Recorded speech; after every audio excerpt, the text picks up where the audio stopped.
Hello and welcome to another Enter the Nerdosphere episode. This is the Nerdosphere, and we are Clayton and Corbin. Hey, that's me. This guy right here. And that guy. We're brothers. What's going on, everybody? Today, Today, we will be discussing a listener-generated topic. this is so exciting. How long have we been doing this now? We've been doing this for on and off for at least a year and a half. I would say. It's been After every episode, we always ask, send us topics you want us to talk about. A topic you want us to talk about. Articulation is key. And hey, we finally have one. This is really cool. Granted, Nick did give us, I think, a couple. Yeah. Maybe one. We've had a couple close friend of this show. But this was like officially topics. sent to us. Like Yes. that Nick was like in passing, like, hey, you guys should talk about this. We're like, okay. Yeah, This was sent to us? This was officially sent to me via email from one Ryan F. Ryan F for fuchsia. Yeah. It's a color. Yeah. It's also a callback to like a really early episode. It's actually a joke for whatever reason that Torres really thinks is funny. I have no idea what you're talking about. You said something about the F word, and then I mumbled the mic, fuchsia. Oh. And Ha ha ha ha ha. I know. I'm laughing so hard. It's one of those things where you probably have to think that you had to be there, but you're here now. So in a sense, you were kind of there. So now we're just here together in this moment. He's acting awkward. I know you're feeling awkward, but I feel great. So what did Mr. Ladies and Fuchsia gentlemen, send if to you us? didn't know, this is Enter the Nerdosphere, the official podcast for the Nerdosphere. Each week, we dive into a topic related to movies, TV, whatever we want in the nerd realm, hence the Nerdosphere. So this week, we're diving into a topic, as we said, brought to us by our friend and Ryan. listener, Ryan F. F. Question is as follows. Dystopian society themes, novels, TV shows, games, etc. Everything we like, Corbin. Everything? Everything. Everything.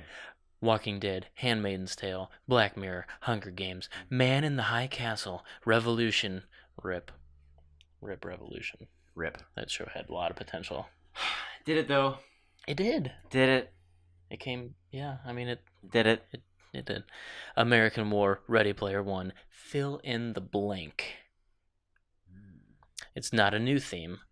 For No. example, 1984, Fahrenheit 51, A Brave New World, etc. But it seems to be making a resurgence as of late. He wants us to talk about some specific shows, books, or whatever, but also maybe address a counterpoint of, is it oversaturated, or is it important to continue the trend? Why does it seem these themes of apocalypse or dystopia continues to be popular across all media? Is it important and reflective of today's society? Deep questions. Deep. I have some thoughts. You have some thoughts. We're going to discuss those thoughts. He has paper. I have my mind marbles. For the audio listeners, I guess in paper. I can't make For the visual, I guess in paper. I can't make sounds for my mind marbles. I can shake my head. You can hear some rattling, but rattle. So thank you, Ryan, for this question. This will probably be a little bit of a shorter episode because it's just going to be us gabbing about why do we think dystopian / apocalypse things are popular. We'll talk about a few things that we like as far as properties that we like. Right. And we'll also talk about if we think it's oversaturated or whatever. Well, also, we want to give our brief thoughts on this question, but we also want this episode to mark a possible trend in future episodes where we really want to have you discuss in the comments below as well. Like, what are your thoughts on this question? Oh, And yeah. let's have a conversation on our channel. Yeah, definitely. Because, this could be an ongoing question for the next week or so. Yeah. All right. So let's dive into the overarching question, which is, why is this theme, dystopian / apocalyptic future, why is it so popular? Let me say mine first, because I don't have notes. Okay. Which means you'll probably have more to speak to, and I'll be more reactory. Okay, sounds good. So when I hear the question, why is it so popular, my answer right now is from the perspective of Hollywood, right? So we're we briefly talked about before, and you said, and I said, your answers from what I can see there is maybe based on the audience, but what I want to bring to the table is from the other side, like the people making the content. Okay. And what initially comes to my mind is I honestly think that it's easy storytelling.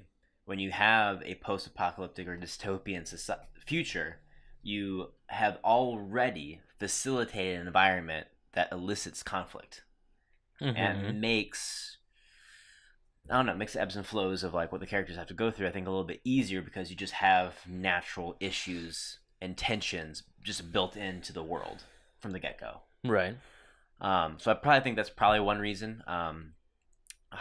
Hollywood and people in TV are kind of lazy these days. Not to say that a lot of those shows and movies that were mentioned aren't great. A lot of them are really, really good. But we are obviously in the day and age of like readapting numerous books, rebooting, remaking. I think that you can definitely apply that vernacular to genre. Like it's just like it's an easy genre to tap into, right? To roll with. Yeah. I also think that it probably, I don't know, maybe it mirrors some internal struggles to the human condition. Yeah, it does. While I appreciate your outlook on why it may be popular to make in Hollywood, as I said before, I believe what we're trying to tackle now is why is it popular with the audience? Because if it's not popular with the audience, it doesn't really matter what Hollywood thinks is easy to do because no one will be purchasing their product. So the free market is deciding that dystopian and apocalypse is in. So let's dive into that. Fine. Go ahead, douche nozzle. Oh man. No. Did I break your spirit? I lost my train of thought because you called me a name. How could you lose train of thought? It's written right there. I lost my train of thought. Oh my gosh. I want you to talk so I can react to it. All right. So I just jotted down some notes, so I'll go point by point and we can just discuss if you want to. Okay. It is a tangible manifestation of our fears. For example, loneliness, a loss of morality. Yeah. Uncontrollable situations. What would you do? Etc. Exactly. How far would you go to do what needed to be done and challenge your social norms of what is the right thing? Right. I mean, that's definitely more of the apocalyptic side, but on like the dystopian side, like it's always like something super uncomfortable or something like makes you feel like if I was in that situation, oh my goodness, what would I do? Because like my freedom's all gone, or like technology's controlling the world, or well, see, now that we're talking about it, I think that something that really, really resonates with audiences, and I know it can resonate with me when it's done correctly, are themes like hope, right? Things like hope, genuine kindness, goodness of like the soul. Yeah. So when you're in a dystopian future that maybe is like maybe like equilibrium where like all of your art's taken away and stuff, you want to believe, you really, really want to believe that you could overcome it. You want to overcome it, and in everyone's heart there is some sort of goodness, some sort of light trying to break through. And I think that it elicits that sort of like that goose pimply feeling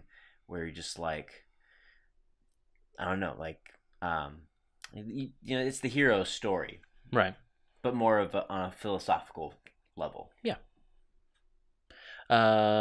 Today's world is pretty plain for the most part and monotonous.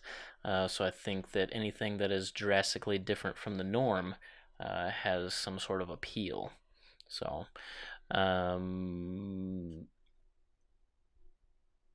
view a world that's worse than our own is another thought that I've to make us feel better. Right. That allows us to swallow our daily soup of just blah. I kind of feel like we're living in pretty shitty times right now, but it's not The Walking Dead, so it ain't that bad. Right, yeah. It's not that episode from Black Mirror. Which one? Which, I mean, that's just They all you end. just fill in the blank. They all end so sad. I know. There's not one happy ending in Black Mirror, It's and so depressing. it really is. But it's so good. That's a good show. Except for the pilot. If you have not watched Black Mirror, you really need to. It's essentially a modern day interpretation of Twilight Zone, but instead of sci-fi, it's all technology based. Like what technology can evolve into, and how that plays into, your everyday life. So sci-fi.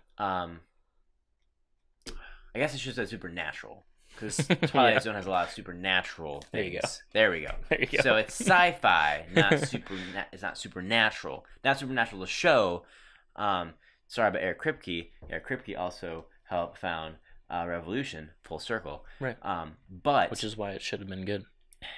Jon Favreau was, executive producer on that show too. He was. It started started off like kind of like I don't know, but then season 2 it was like actually it's about this, and I was like, oh okay, and then it went back to like kind of being it's because like, it was on NBC. No, now it's like about this. It's because it was on NBC. I think the major networks really have this issue where they really, really force their content creators to stick to a quote unquote formula because it's proven to work, and you don't Like, fix what ain't broke. Yeah. So it has all these tropes and this certain feel. Yeah. And it's just like, because you know a Fox show when you see a Fox show, you know an NBC Yeah. show when you see an NBC show. You know a CW show when you see a CW show. Too. That It's much. fantastic. Oh. No, he's shaking his head. But I say all that to come back to what I was saying before, which is, what were we talking about? Well, you went on some tangent about Revolution. Right. I think it had to do with you say it helps you come to. We're on the world not being so. It's worse than the world we live in. So it makes you. It makes you accept. Oh my gosh. It makes you accept the reality that you have because of the fiction that is not around. Yeah. Good job there. Good job on that one. Okay. Some in the comments below. We're moving on.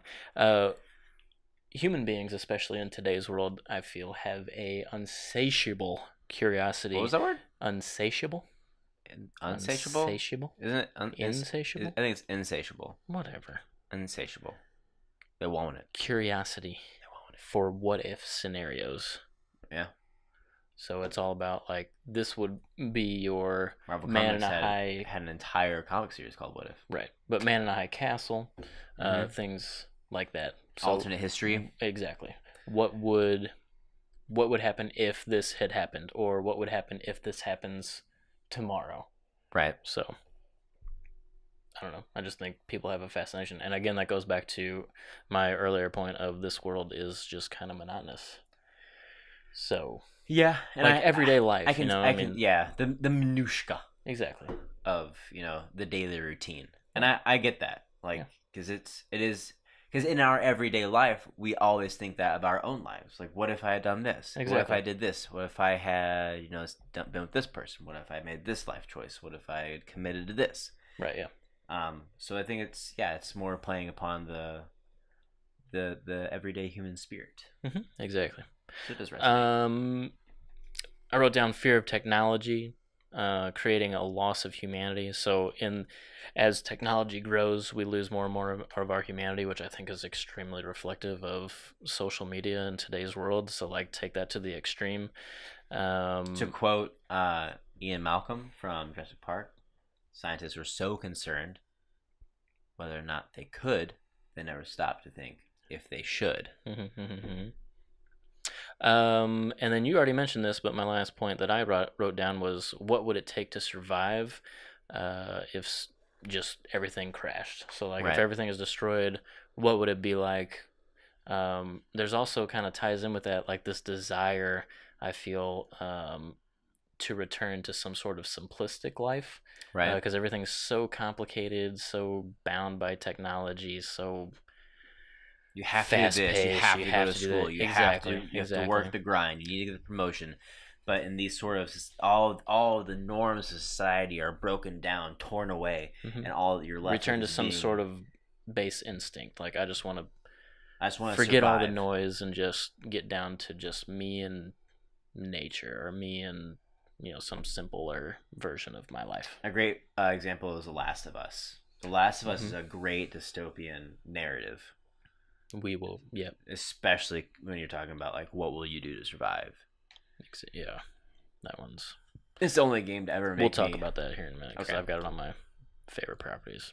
Okay, so we went over several things as to why we think dystopians are popular. Do you have any other thoughts now that we've been chatting and I've listed a few points? I feel like I have gibbed thoughts. And gabbed? I feel like I have thoughts, but I want to be really careful not to do like a runaround or a circle jerk. I want to make sure that we are remaining concise and executing clear train of thoughts. Because like we talk about what it means to survive, and I feel like it immediately makes me want to go back to and again like it's a great story opportunity. You can tell a lot of stories that way, and it allows the viewer to just really it's again I don't want to repeat myself. And I feel like I'm on the verge of just saying something again in a different way. Yeah, I can see that because you just did. I did. So, do we think it's oversaturated? Do you think it's oversaturated? Here's my so I have to unpack this. That's a loaded question. So let me start by saying the dystopian / apocalyptic theme is an umbrella to many different properties and genres and things of that nature. Right, but the one that is done. One that's oversaturated for sure. Yeah. We both agree on this. Zombies. That just needs to... Unlike its source material, it needs to die. Oh. It needs to go in the grave and sit there for at least a decade before it climbs out of the grave It just needs to be let off a little bit. Except for 28 months later. Please give me that. I've been waiting for a long time. We had 28 days. You still want it? I still want it because that is compared to like all the zombie stuff, it is a little unique. It's like The Last of Us. It tackles an overdone genre in a unique way. Because like while I agree zombies are overdone, I'm frothing the mouth for Last of Us 2. Yeah. Well, they're not really zombies though. They kind of are. But that's what I mean. Like 28 Days is not zombies either. It's a virus. It's a rage virus. So it's loosely adapting the term zombie so that the audience has a jumping on point to understand what's being told to you. Yeah. But yeah, I would love a 28 Months Later movie. Seeing the outbreak in Paris. As far as other themes go, I don't know that anything is really oversaturated because there's so many. It seems like while similar things do come out, like robots taking over or technology taking over or something, like it's always done a little bit different. So I don't feel as punched in the face by anything else. Like zombies was really the one thing that came to mind that is completely oversaturated. So I will say, and I don't know if this will make sense, but I am suffering mildly from visual fatigue. I don't mind the genres, but the grimy, dirty spaceships and stuff, like I'm getting tired of seeing, like it makes me, and I guess it goes to like the ebbs and flows of just how things go up and down. Like you have alien movies that are around for a while and they die out. You have monsters, they die out. You have and I feel like I'm now excited to just finally see a movie that takes place in the future that's where it's not clean and crisp. And...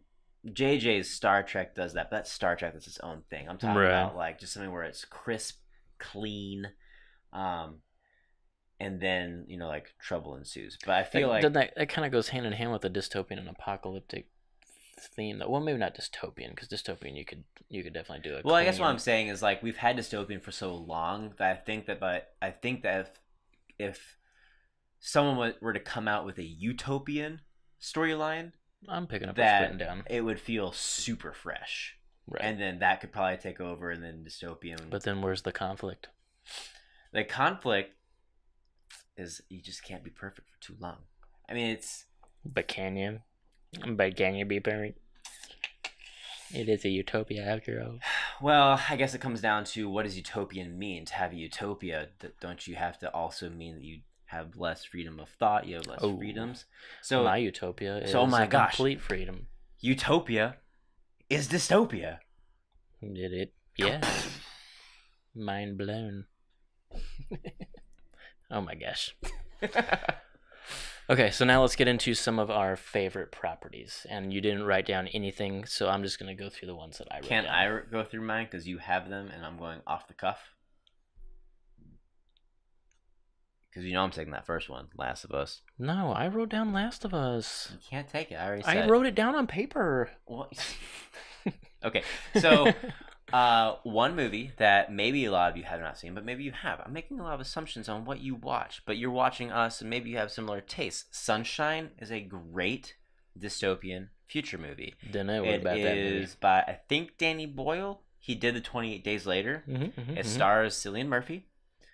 And it's about the sun is dying. So it takes place in 2050. It takes place in 2057. The sun is dying, but we don't have the means to leave Earth through another galaxy, but we do have the means to go to the sun. So the idea is that there's an 8-man crew who's on the spacecraft, and they are carrying a nuclear bomb that would level the island of Manhattan or something like that. I forget, but it's basically a huge nuke, super powerful nuke that hasn't even been built in IRL.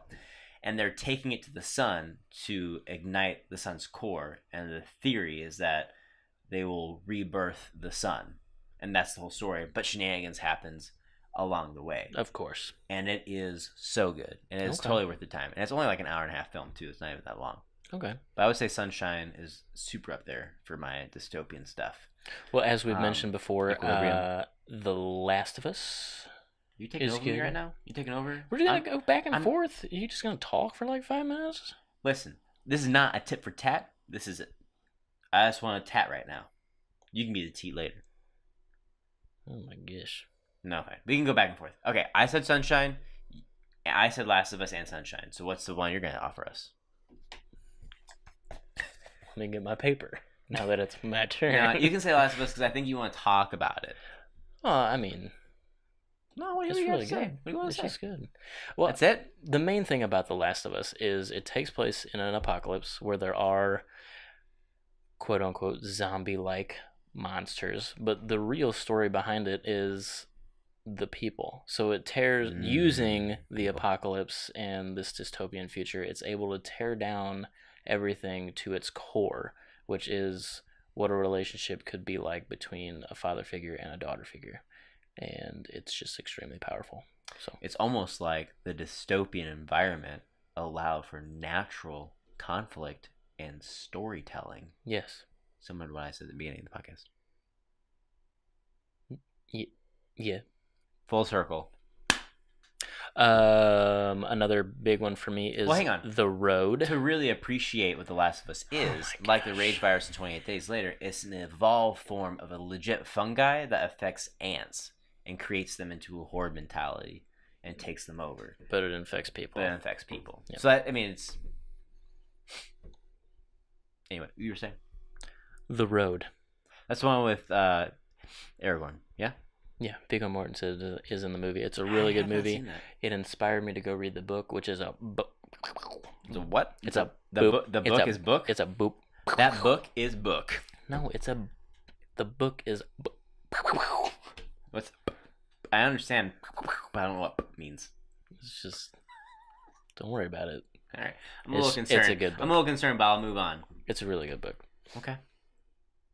And surprisingly, it's another, like, father-child situation. Those really speak to me, I guess. Funny, because you have children, it speaks to you. I don't have children, but I have a brother, and brother stories always resonate with me. Brother stories don't resonate with me, like, at all. That's bullshit. You know it. No, they don't at all. I don't know why. We've always talked about that's one thing that we bonded about, like Full Metal I'm Alchemist joking. and Supernatural. I'm joking. I tried to... You're breaking my heart. You're going down a path I can't follow. I tried to take away your thing. Why would you do that? It's my turn. I'm going to say it's... The movie itself is not a super original idea. It's just adapting like Fahrenheit 451. But Equilibrium is a fun movie. It is fun. It's a little dated now. But it's young Christian Bale, young Sean Bean. In a world where art's taken away, you're not allowed. Everyone takes a drug to like take away your emotions. Yeah, it's like 1984 kind of. Yeah, but it's good. It has cool action, good gunplay. It's alright. It's yeah. I mean, I don't think you'd go back today and say. You're probably right. But for then, it was good. So maybe replace that with Terminator 2 and Terminator Salvation. those two movies in the Terminator franchise is a cool. Terminator 2 is dope. The Sixth Day is also a good example. The Arnold Schwarzenegger cloning one. That one is pretty good. Where he's cloned and you don't know when you're watching the that movie. That one's an underrated movie. It is. You don't know when you're watching the movie if it's actually him or the clone. Right. I think we find out at the end. I think he's the clone. Is he the clone? Spoiler alert! I need to go watch it's that movie like 20 again. years later. But that's a good movie, though. You get attached to this character, and you find out he might not be the character you should be attached to. I think we find out that he finds out he's the clone, but then he's not the clone or something. Like there's a double twist. I have to go rewatch it now, but that's a good movie. That's a good movie. Okay, we'll do one more real quick. We already talked about Black Mirror. It's on my list. I'm not going to say it again, but Fear the Walking Dead. I know we just said zombies are overdone, but Fear the Walking Dead. Also, don't watch the pilot of Black Mirror. Is very good. It's unlike The Walking Dead. It starts at the beginning of the zombie apocalypse. Like the show starts before the zombie apocalypse happens. It starts happening. It's kind of like they almost treat it like when bath salts was being real weird, and people were like, "Oh man, it's zombies." Like that's kind of how it was. And then it just evolves as most zombie shows do. But man, I really like Fear the Walking Dead because Walking Dead sucks. I mean, I stopped watching like season 3. So. No, it's terrible. But whatever season the mom dies. If you like reading comic books, the Walking Dead comic is like bam, real good.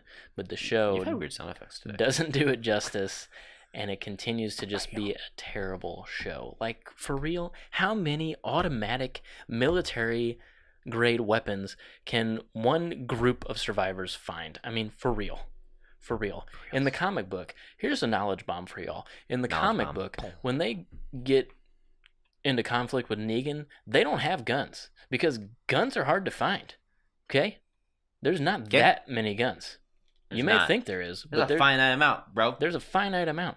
Rick's people have guns, but they're just like normal guns, like a handgun, a 12-gauge shotgun. Like it's not like I got a giant minigun to put on the back of this truck and a grenade launcher. They just got a Glock and a curb stomp. Anyways, my curb stomp noise. It's just frustrating. I understand. The Walking Dead is such a good comic book, and they just keep running the show into the ground. So, this is gonna be a shout out to Ryan F. He wanted us to do an episode on The Walking Dead. I'm sorry, but we're not going to. Because the problem is, in order to do an episode like that justice, I have to watch it. I don't want to watch it. I gave up on that show long ago. I also don't want you to watch it because it's not good. And I'm sorry. And that's brotherly love right there. Because we watch a lot of trash sometimes. I mean, trash meaning... Yeah. No, we don't watch trash. We watch quality. That's why I don't watch The Walking Dead. See what I did there? All right. So, goodness gracious. Our camera keeps turning off. That's terrible. Oh, man. How long is it? We don't know. I don't even know if I saw the red light on the entire time. It was because last time I looked, it was at the 18-minute mark, and it was on. So we could have had 10 minutes of nothing. Maybe. I don't know. What time is it? 8:52. I mean, who knows? Half that thing was probably gone. Half of it? I'm sorry, YouTube. If you watch to the end, you guys are real troopers, and I'm sorry. We want to do better by you. We can't. It just turned off. We can't control that. I can't either. Take us out.